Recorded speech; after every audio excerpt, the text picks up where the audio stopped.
ஹர ஹர சங்கர ஜெய ஜெய சங்கர. ஓம் ஸ்ரீ மகா பெரியவா சரணம் சரணம். வறுமையில் வாடிய முருகன் அடியார் ஒருவர் தினமும் அருணகிரிநாதரின் கந்தர் அனுபூதியை பாராயணம் செய்து வந்தார்.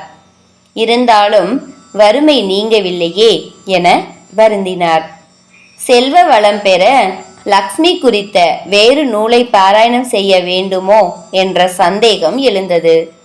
அதை தீர்க்க வேண்டிய அடியவர் காஞ்சிபுரம் புறப்பட்டார். பரமாச்சாரியாரை தரிசித்தார். சுவாமி, எனக்கு இப்போது முதல் பணம் தேவைதான். கடன் சுமையால் கஷ்டப்படுகிறேன். வட்டி கட்ட முடியவில்லை. கந்தர் அனுபூதி பாராயணம் வறுமை போக்கும் என எனக்கு தோன்றவில்லை. லக்ஷ்மி கடாட்சம் பெற ஏதேனும் ஸ்லோகம் இருந்தால் பரிந்துரை செய்யுங்கள் என்றார்.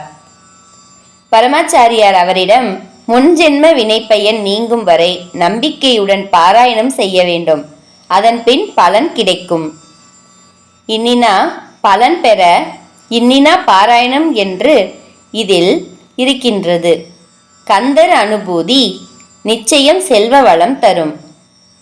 கந்தர் அனுபூதியில் இதற்கு சான்று இருக்கிறதா சுவாமி?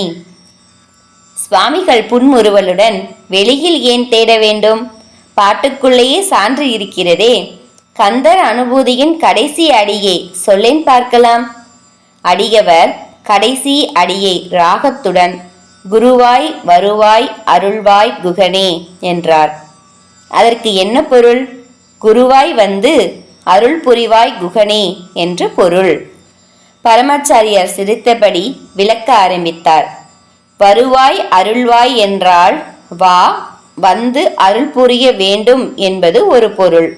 இது தவிர வருவாய் தாய் என்றும் ஒரு பொருள் உண்டு இல்லையா? கந்தர் அனுபூதி பாராயணம் செய்தால் வருவாய் பெருகும் என்பதில் இன்னுமா சந்தேகம்? வேறு ஸ்லோகம் தேவையில்லை. கந்தர் அனுபூதியை தொடர்ந்து பாராயணம் செய்ய செல்வ வளம் பெருகும் என்றார் மகா பெரியவர். நன்றியுடன் விடைபெற்ற அடியவருக்கு கந்தர் அனுபூதியின் மகிமை புரிந்தது.